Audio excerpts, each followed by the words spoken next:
Well, those were the trends in the past week, but now joining us to look at this topic, that's the 2017 in retrospect. We have Michael Abimboy with us in the studio.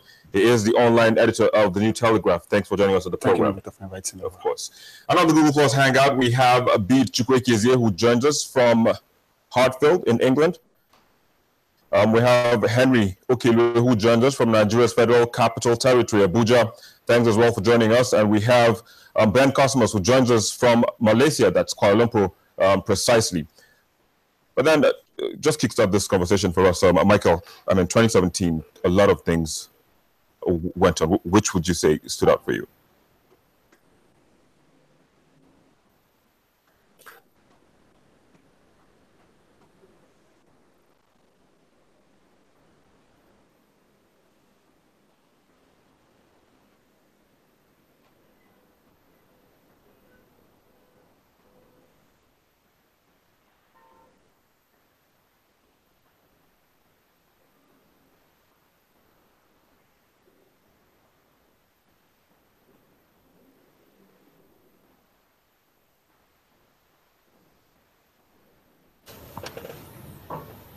All right. Well, there you go. Those were the trends in the past week. But joining us to discuss 2017 in review is Michael Abimboy. He is the online editor with New Telegraph. Thank you for coming on the program. Thanks for having me, Victor. Of course. And we also have joining us via our... Sorry, guys. Sorry. Yeah, this thing is even... Let me just put it in. Okay. All right. All right. Take two. Okay.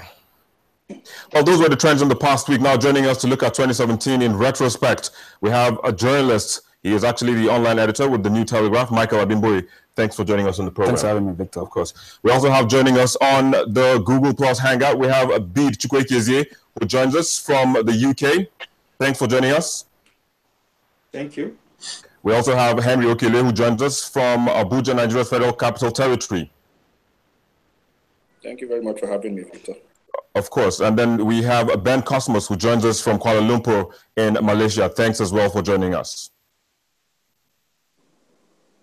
Well, let's get this conversation started. Michael, let's start with you. What would you say stood out for you in the past year? I think it has to be article going back to the PDP. Politics, all right. Yeah. So what was it about? What did you make of it? I think he led the PDP initially to the APC, and they were able to get to power. So I thought he would just stay in APC, even though he wanted to be president, but he would stay in APC to build the party, then of course build the country to the way we wanted. But I'm surprised. I wouldn't say I'm surprised, because he wasn't involved in the scheme of things in this government. So I guess he felt frustrated and like, okay, he could try out his luck with PDP. But going back, I don't think he's going to get the ticket, because if going back by what happened at the convention, PDP convention, where the governors took over power and were able to produce the chairman. So I don't think with that, I don't think he's able to get the tickets for the president come to 2019. All right, let's we have to wait and see how that will play out. Sure. But Henry, let me come to you now, and let me give you the home advantage, as they say in football, since you are the one in Nigeria. What was it that stood out for you? I mean, in the past year. Yeah, 2017 was the year Nigeria managed to crawl out of recession. Because as far as everybody back home here is concerned, the economy and how it affects the ordinary man on the street is what is most important. And the recession was a symbol with the economy in the last 1 year. So crawling out of that recession against all odds, against the prediction of naysayers in 2017 was, for me, something that stood out, the economy as a whole. Well, yes, indeed, we did crawl out of recession in the year 2017. Bede, let me get to hear from you as well. Yeah, I think we are repeating what others have said. I think there are like three things that stood out for me in 2017 as far as Nigeria is concerned. One is the absence of the president due to ill health and eventual recovery and resumption of the president. The second one is the whole Biafra brouhaha with Nnamdi Kanu, his arrest, his release, the Operation Python dance, and the rest of them. And then the third one is the qualification for the FIFA 2018 World Cup by the Super Eagles. The first two are very important because they threatened the unity of the country. The president's absence was so pivotal, and because of how it was handled, it whipped up a lot of sentiments and it threatened to derail our democracy.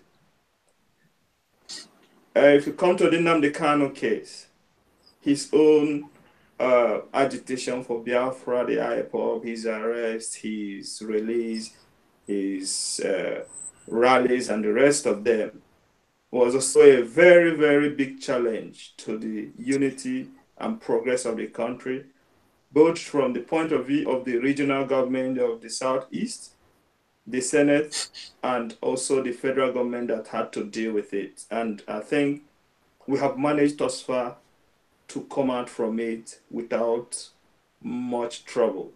Then on the positive note, qualification for the World Cup, I'm a football lover. It was one of the high points of 2017, and I hope we will have more before we end in 4 days' time. All right. I mean, mixed reactions so far from speaking from Michael to both of you who just spoke now. But let's get to hear from you, Ben. I mean, just in moving forward now, let's look at these things bit by bit, because while the president was campaigning, he had three key issues that he wanted to tackle: corruption, fight against insurgency, which is security, as well as the economy. But let's look at the fight against corruption. How would you say, or how would you rate the government's fight against corruption in the past year? The fight against corruption has been very, very dramatic in 2017, and we are still hoping that a lot of things we're hoping to see the president do more, maybe in 2018. But the president was suffering from some kind of health challenges that took him away from office, and this has also affected the fight against corruption somehow. And also, if you look at the fight against corruption, we've not seen much conviction, but we are still hoping that probably in 2018 convictions will start coming in. But again, we have to look at the recovery that they have made. They've made a whole huge recovery, and one of the things we are waiting to see is that we're waiting for them to publish the names of looters. I think the Federal High Court has made a judgment concerning to that effect. And so we are hoping that they will also publish the names of looters very soon. And looking at the Magu saga, and we're thinking that in 2018, Magu will be confirmed as an EFCC chairman, but unfortunately, the drama still continue. And you also have to look at the NIA saga. The NIA with the EFCC, the saga, what happened between those two sister agencies is another big issue. And we begin to wonder if a house that is divided against itself, if it can really, if that house can stand. But so far, so good. The president have done his own little best, and we wish him well. And we've seen the customs increased, and also JAM has increased, and no fee was added to the normal registration fee. I think so far corruption has been dealt with. If you look at what has happened in the past, so it means that this government is trying to fix some internal mechanisms so that you can curtail this corruption from hanging around. Just like the Minister of Information said that corruption, which I will agree with him, that corruption has practically been removed from the table and has been swept under from the table. So I think I will agree with the minister on that note. But what I'm afraid now, the systemic corruption that is happening, which I know too well that there are some systemic corruption that is happening, which I believe that some smart people in the system will take advantage of the inability of the EFCC to prove a case beyond every reasonable doubt. If they can really trace those kind of systemic corruption and put those people to book. I mean, we have to wait and see how that will play out. Let me just come back to you, Henry. You know, speaking about the economy, I mean, like you said, we left Nigeria crawled out of recession in the year 2017, but 2018, what will be the outlook? Because people will be looking at, you know, consolidating on the success recorded in the past year. In 2018, I expect that the economic recovery will be more positive. If you look at the statistics that the NBS has been releasing, inflation is slowly but surely moving back towards single figures. It still has a long way to go. We have seen a gradual decrease in inflation rates, even albeit slowly. I'd appreciate it if you stop swinging your chair, Henry. Okay, sorry. The chair is a bit comfortable. Okay, so as I was saying, we can see that inflation rate is slowly but surely moving back towards single digits. I expect that recovery to continue in 2018. I also expect the economic recovery, the growth rate, to begin to pick up faster. I expect also that the economy, there will be a lot more spending money available for people, and for obvious reasons. The land will be awash with money in 2018. The elections are coming, and all of the parties are going to be spending a lot in 2018, and that would inject some more funds into the economy. Beyond that, I expect that some of these bonds and some of these loans we have taken will also begin to have some effect on the spending power of the people, as more contracts will be given out to build roads, to build bridges, to build rail lines.